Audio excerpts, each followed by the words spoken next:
Did you know that 7 out of 10 people struggle with imposter syndrome? Are you one of the 7? I know I am, if I wanted to be honest. So stick around to learn 7 tips on how you can battle and defeat imposter syndrome if it plagues you. Hi, my name is Latasha Martin, and I help people grow their business without compromising their faith, family, fitness, or fun. Today, we're going to talk about a topic that I recently had these feelings bubbling up as I got my invite to Clubhouse and I've been participating in it. And I want to tell you that imposter syndrome is real. Now, for some of you who do not know what Clubhouse is, at the time of this video, it was an application designed for iOS devices where people could go on what I would call is similar to a party line, where just your audio is heard and you have an opportunity to network. Within Clubhouse, there are people who could be at celebrity status to just starting up, or could be in there talking about their favorite sport or a political view. It doesn't really matter what it is. All I know is when I got my invitation, I was so excited. And so when I jumped in my first one into the first Clubhouse room, I was listening to people's goals and I was like, oh my goodness, like their goal for the month was bigger than my goal probably for a year. And that in itself put me into a place. And because the people in this room had such lofty goals and had accomplished so much, I felt like I didn't have anything to contribute to the conversation.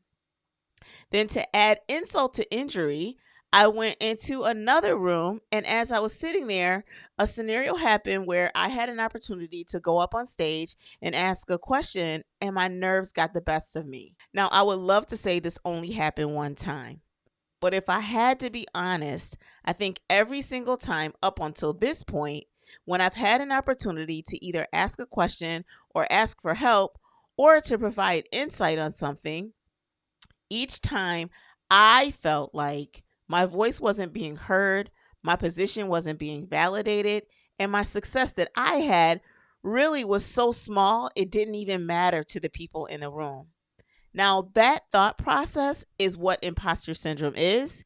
And now, what I want to tell you about is what I'm begun to do because I don't have a choice, whether it is to succeed or not. I need my business to succeed. But so a part of that is dealing with my imposter syndrome. And so, as I mentioned before, I want to talk and walk you through 7 ways to overcome imposter syndrome.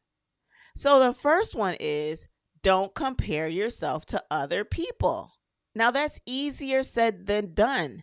Why? Because if you're on social media, if you watch television, if you listen to the radio, if you listen to podcasts, if you're on any social networking platform, it is difficult not to compare yourself to others because that's how people are relatable to you.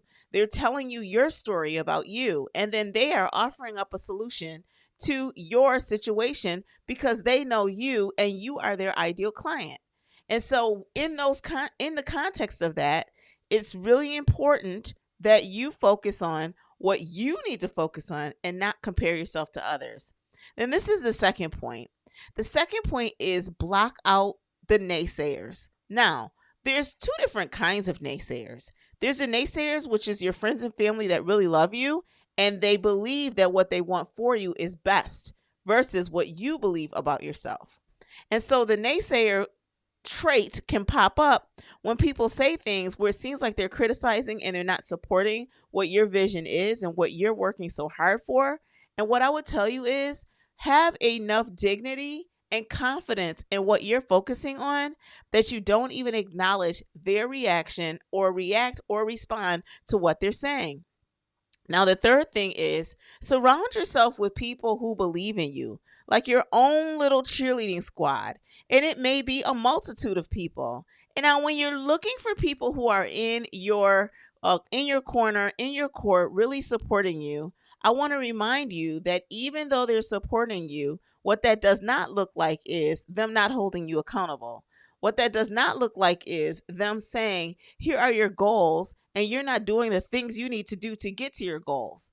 Your naysayers would be the person that want to keep you down and crush your dreams with no real thought behind why they are saying what they're saying. And so what typically happens is you can't hear their voice, they can't hear your voice, and then you're stuck in a situation where you are literally saying to yourself, I can't be around people who just don't believe in me. So you need to have people that authentically believe in you.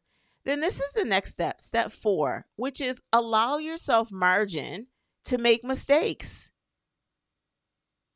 I have not talked to a leader yet that did not have a story that was something that caused them to challenge, should I even be in this senior executive role, because they made a decision, plans did not go as they planned, and things got messed up. But the people who survive imposter syndrome are those who say to themselves, I know I'm going to make a mistake, but just because I make a mistake, it does not put a ding in my competence or my character. The next step is keeping your eyes on the goal.